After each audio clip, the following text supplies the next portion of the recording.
The shortest day of the year is just around the corner. And while there is part of me that absolutely loathes the long, dark nights of winter, I love this holiday season. And I do really love Yule and the winter solstice and all of that sort of bringing back the light kind of energy. So that's what we're talking about on today's podcast episode. We know that you were born magical. We know that you are intuitive, and we know that you are brimming with everyday enchantment.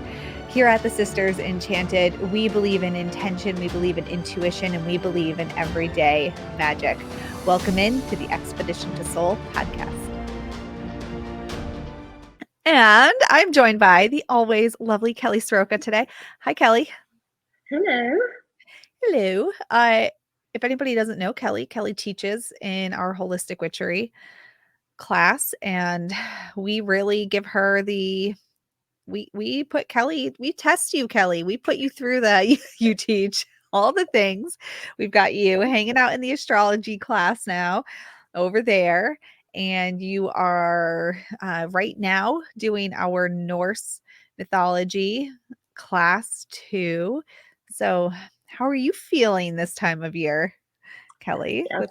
Well, I love this time of year. I've always loved Christmas, Yule, winter solstice. I mean, I remember the first time I heard the words winter solstice and as describing this time of year, and it just, it just touched my heart, and I just knew that there was more to the Christmas story. And so since then, I've really learned to embrace this time of year, to look at how we move into that time of, it's the darkest night of the year on the solstice, but then it's like that turning point, and then we go on to that next day where the light is starting to return already, even though here where I am, it's dark and cold and rainy, and sometimes we get snow, and which I don't enjoy. I don't enjoy the cold weather, but I was I going to do ask you really about enjoy that. it. Yes, no. I don't enjoy the cold weather, but I do just really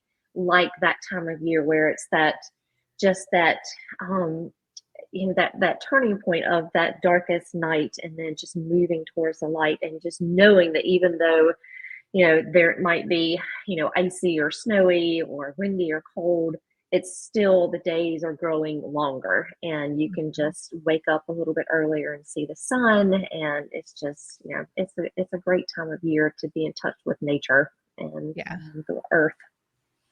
Yeah, I was definitely gonna ask you about that because I know that you don't like the cold months. And No, no.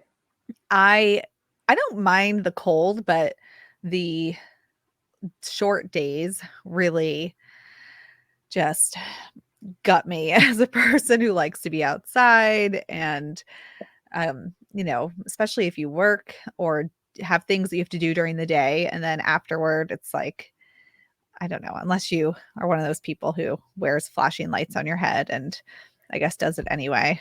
That's maybe that's what I need to embody, flashing light headbands. Um, Yeah. but as much as I love this season, there's also that part that's where I'm kind of like resistant to the actual darkness of it. And I Yes. think that that's always interesting, is to explore resistance, because there are things we just don't like. Like there's foods we don't like, there's textures we don't like, there are just things we don't like. But when we really feel a resistance to something, like I feel a real deep resistance to the short days of winter, I think it's interesting and a good call for us to explore what that is, where that resistance is coming from. Yes. And I mean, I've always been a cold natured person. And so when it's cold, it's just even worse because, I just feel like I can't ever get warm because I'm cold. Then I go outside and it's cold. And, it's not as bad now because I don't have to go out, and feed horses twice a day, or, make sure the chickens, are in their coops and stuff. So it's not quite as bad. I don't mind it quite so much, but, that resistance. And I think too, part of the resistance for me over the years was just this time, I guess, just knowing, in, like, hearing the words winter solstice and knowing that it was, a special time of year that needed to be celebrated and honored, but not in the way that I was doing it, because, I had kids and family, and I was buying presents and, doing all the stuff for the family, and for, we homeschooled. And so, we did, all of those things. And so just knowing that I would spend so much time going out trying to find the perfect present,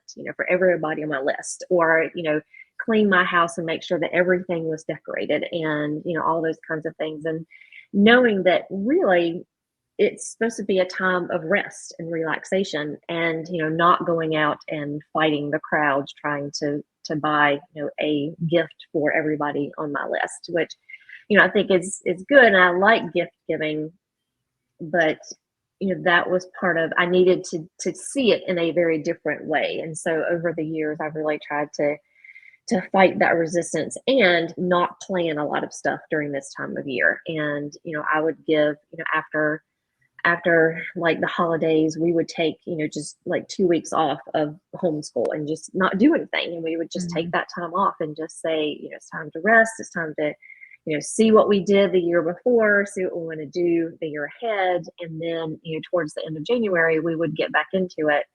But then it would be a time that we had rested and we had done things and we knew what was coming forward. So I think that was part, that's been part of the resistance for me over the years, is just making it into something that I was trying to, put on the front of a Christmas card, Yeah. and, just not really saying, well, what did we really do this year, and how can I really celebrate that and celebrate it as a family and for myself as well. And I've done that more too.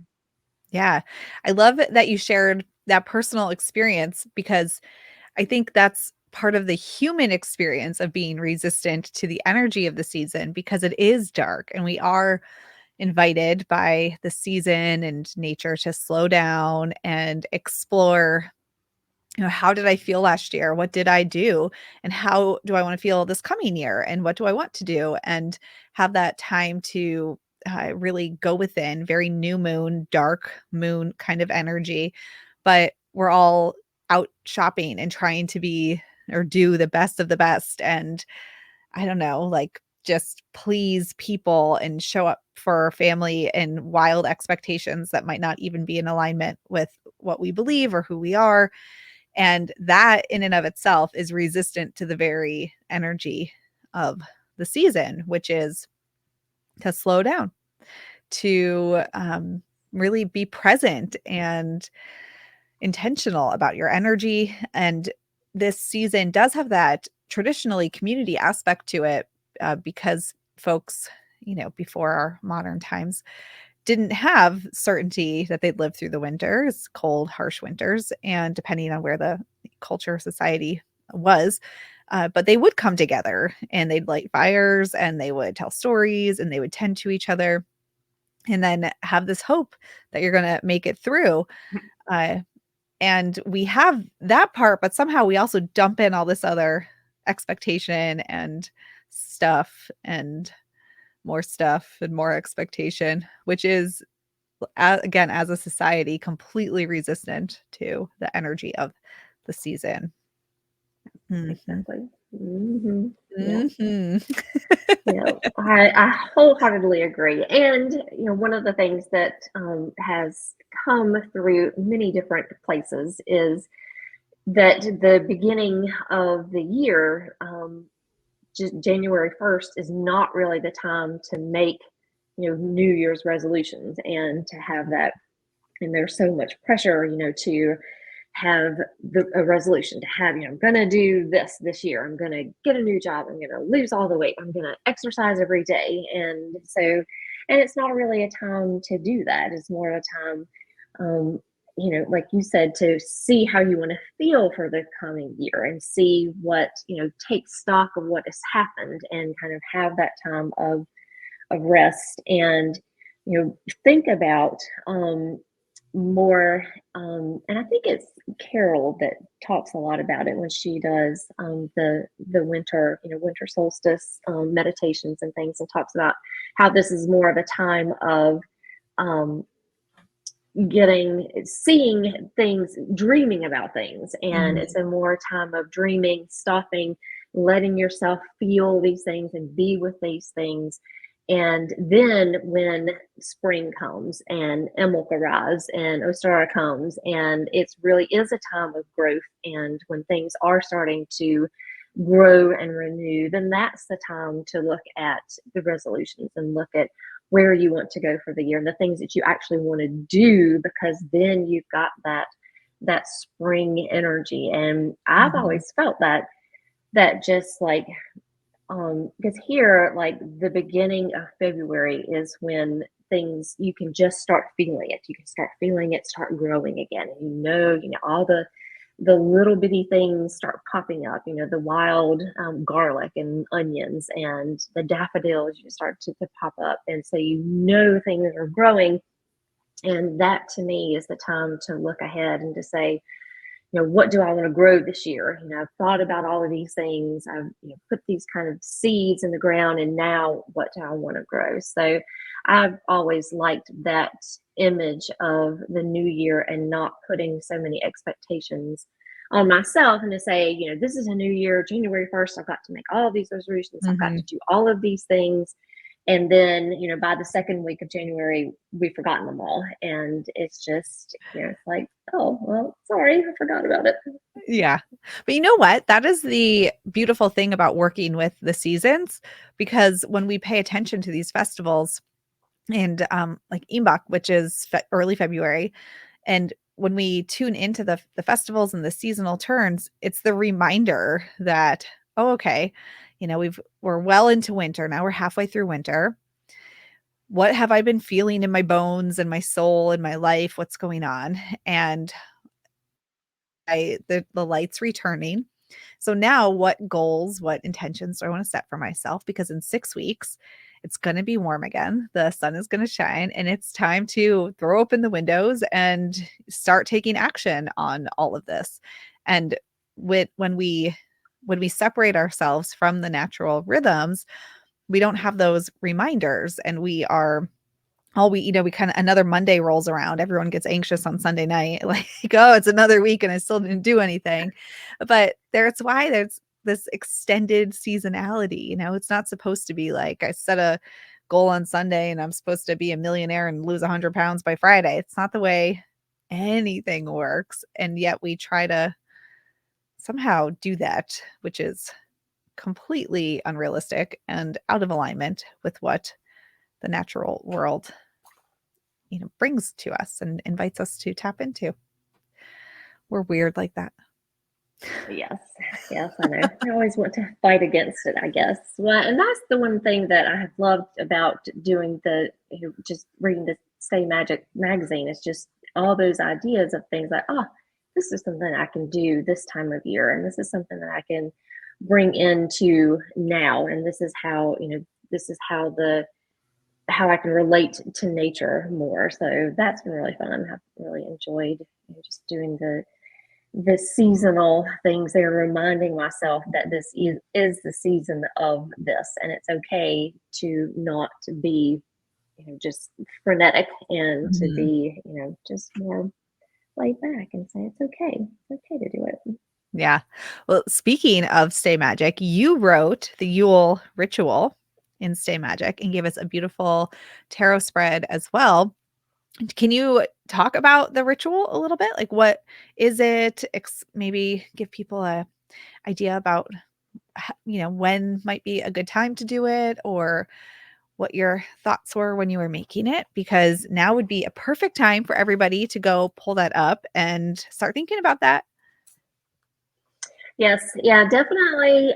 If you can do it like the time with the sunrise, so somewhere that you can see, see the sun on a day that you can actually see, the sun rising, and just to be able to have some time, carve out some time for yourself to be with the sun, and to be with, because it is, right after the solstice.